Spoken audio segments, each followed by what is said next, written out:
Syekh Muhammad Bahaudin An-Naksabandi radhiyallahu anhu adalah seorang wali kutub yang masyhur, hidup pada tahun 717 sampai 791 Hijriah di desa Khosrul Arifan, Bukhara, Rusia. Beliau adalah pendiri Thariqah Naqsyabandiyah, sebuah thariqah yang sangat terkenal dengan pengikut sampai jutaan jamaah dan tersebar sampai ke Indonesia hingga saat ini. Syekh Muhammad Baba As-Samasi adalah guru pertama kali dari Syekh Muhammad Bahaudin radhiyallahu anhu, yang telah mengetahui sebelumnya tentang akan lahirnya seseorang yang akan menjadi orang besar, yang mulia dan agung baik di sisi Allah Subhanahu wa Ta'ala, maupun di hadapan sesama manusia di desa Khosrul Arifan, yang tidak lain adalah Syekh Bahaudin. Di dalam asuhan, didikan dan gemblengan dari Syekh Muhammad Baba inilah Syekh Muhammad Bahaudin mencapai keberhasilan di dalam mendekatkan diri kepada Allah Subhanahu wa Ta'ala. Sampai Syekh Muhammad Baba menganugerahinya sebuah kopiah wasiat Al-Azizan, yang membuat cita-citanya untuk lebih dekat dan wusul kepada Allah Subhanahu wa Ta'ala. Hingga pada suatu saat, Syekh Muhammad Bahaudin radhiyallahu anhu melaksanakan sholat lail di masjid. Dalam salah satu sujudnya hati beliau bergetar dengan getaran yang sangat menyejukkan sampai terasa hadir di hadapan Allah, Tathoru. Saat itu beliau berdoa, "Ya Allah, berilah aku kekuatan untuk menerima bala dan cobaannya mahabbah, cinta kepada Allah." Setelah subuh, Syekh Muhammad Baba yang memang seorang waliullah yang kasyaf, mengetahui yang goib dan yang akan terjadi, berkata kepada Syekh Bahaudin, "Sebaiknya kamu dalam berdoa begini, Ya Allah, berilah aku apa saja yang Engkau ridhoi. Karena Allah tidak ridho jika hambanya terkena bala, dan kalau memberi cobaan, maka juga memberi kekuatan dan memberikan kepahaman terhadap hikmahnya." Sejak saat itu Syekh Bahaudin seringkali berdoa sesuai dengan apa yang diperintahkan oleh Syekh Muhammad Baba.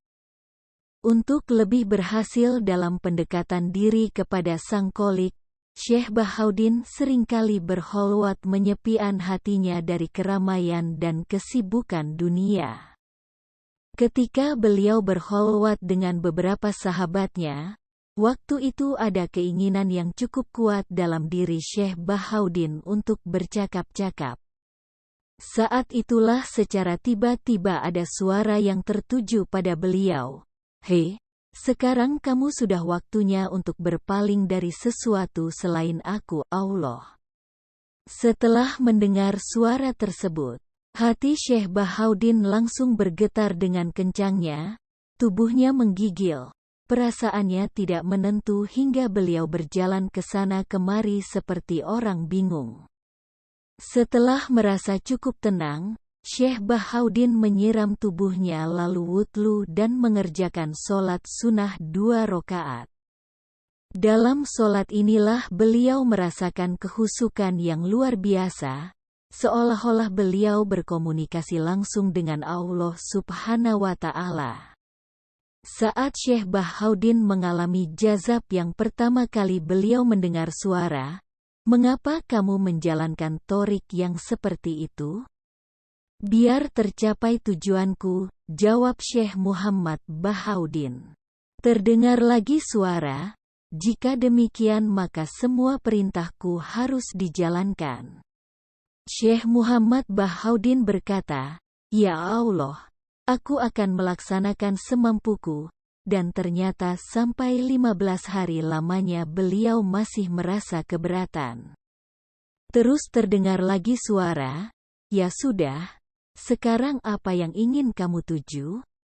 Syekh Bahaudin menjawab, "Aku ingin thariqah yang setiap orang bisa menjalankan dan bisa mudah wusyul ilallah."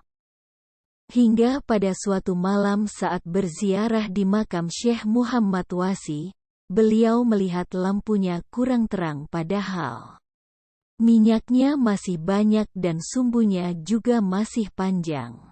Tak lama kemudian ada isyarat untuk pindah berziarah ke makam Syekh Ahmad Al-Ahfar Buli.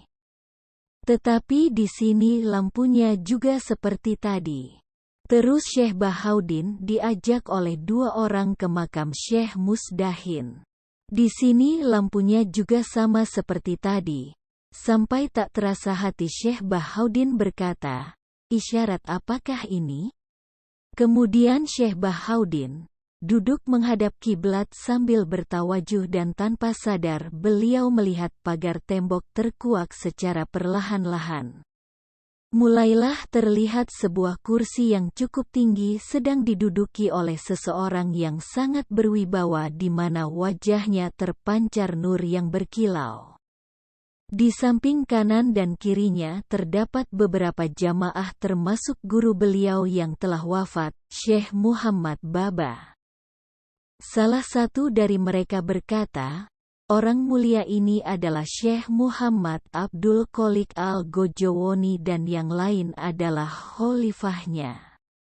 Lalu ada yang menunjuk, "Ini Syekh Ahmad Sodik, Syekh Aulia Kabir. Ini Syekh Mahmud Al-Anjir dan ini Syekh Muhammad Baba yang ketika kamu hidup telah menjadi gurumu." Kemudian Syekh Muhammad Abdul Qolik Al-Gojowoni memberikan penjelasan mengenai hal-hal yang dialami Syekh Muhammad Bahaudin. "Sesungguhnya lampu yang kamu lihat tadi merupakan perlambang bahwa keadaanmu itu sebetulnya terlihat kuat untuk menerima thariqah ini. Akan tetapi masih membutuhkan dan harus menambah kesungguhan sehingga betul-betul siap. Untuk itu kamu harus betul-betul menjalankan 3 perkara. 1. Istiqomah mengukuhkan syariat. 2. Beramar ma'ruf nahi mungkar. 3.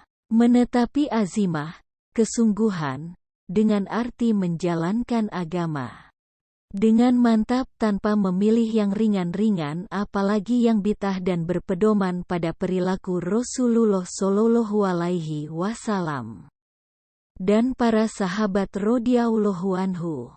Kemudian untuk membuktikan kebenaran pertemuan kasyaf ini, besok pagi berangkatlah kamu untuk sowan ke Syekh Maulana Syamsuddin Al-An-Yaquti. Di sana nanti haturkanlah kejadian pertemuan ini.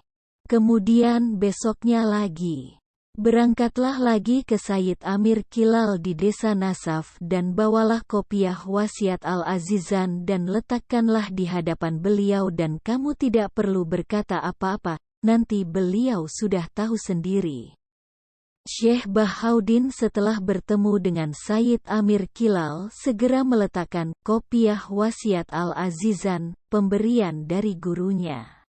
Saat melihat kopiah wasiat Al-Azizan, Sayyid Amir Kilal mengetahui bahwa orang yang ada di depannya adalah Syekh Bahaudin yang telah diwasiatkan oleh Syekh Muhammad Baba sebelum wafat untuk meneruskan mendidiknya.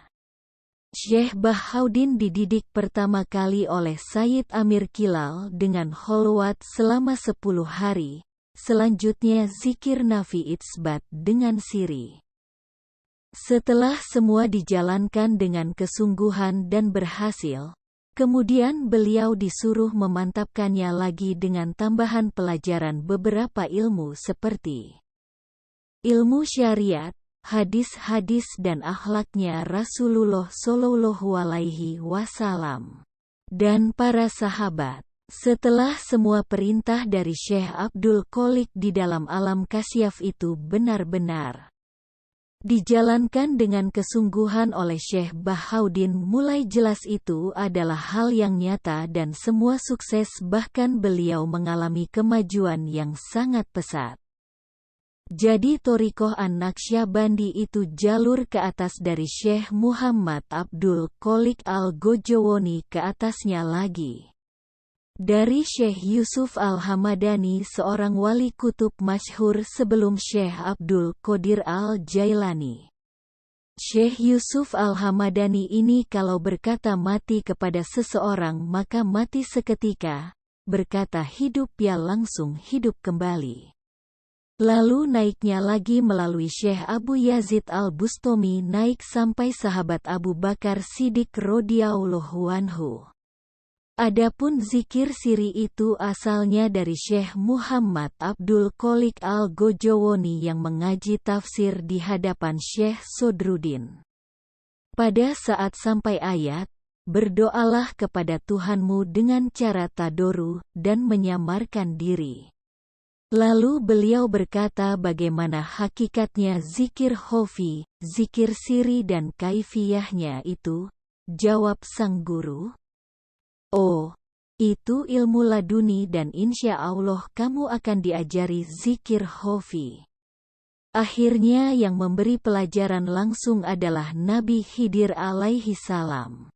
Pada suatu hari Syekh Muhammad Bahauddin radhiyallahu anhu bersama salah seorang sahabat karib yang bernama Muhammad Zahid pergi ke padang pasir dengan membawa cangkul. Kemudian ada hal yang mengharuskannya untuk membuang cangkul tersebut.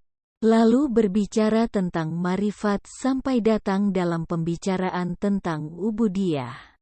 Lah kalau sekarang pembicaraan kita sampai begini kan berarti sudah sampai derajat yang kalau mengatakan kepada teman, matilah, maka akan mati seketika. Lalu tanpa sengaja Syekh Muhammad Bahauddin berkata kepada Muhammad Zahid, "Matilah kamu." Seketika itu Muhammad Zahid mati dari pagi sampai waktu duhur. Melihat hal tersebut Syekh Muhammad Bahauddin radhiyallahu anhu menjadi kebingungan, apalagi melihat mayat temannya yang telah berubah terkena panasnya matahari. Tiba-tiba ada ilham, "Hei, Muhammad, berkatalah ahyi, hiduplah kamu." Kemudian Syekh Muhammad Bahauddin radhiyallahu anhu berkata ahyi sebanyak 3 kali. Saat itulah terlihat mayat Muhammad Zahid mulai bergerak sedikit demi sedikit hingga kembali seperti semula. Ini adalah pengalaman pertama kali Syekh Muhammad Bahauddin radhiyallahu anhu, dan yang menunjukkan bahwa beliau adalah seorang wali yang sangat mustajab doanya.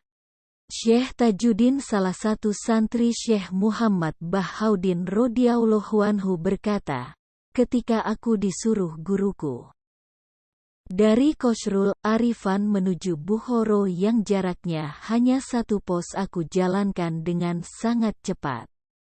Karena aku berjalan sambil terbang di udara. Suatu ketika saat aku terbang ke Bukhara, dalam perjalanan terbang tersebut aku bertemu dengan guruku. Semenjak itu kekuatanku untuk terbang dicabut oleh Syekh Muhammad Bahauddin radhiyallahu anhu, dan seketika itu aku tidak bisa terbang sampai saat ini." Berkata Afif Ad-Dikaroni, "Pada suatu hari aku berziarah ke Syekh Muhammad Bahauddin radhiyallahu anhu. Lalu ada orang yang menjelek-jelekkan beliau. Aku peringatkan, 'Kamu jangan berkata jelek terhadap Syekh Muhammad Bahauddin radhiyallahu anhu. Dan jangan kurang tata kramanya kepada kekasih Allah.' Dia tidak mau tunduk dengan peringatanku.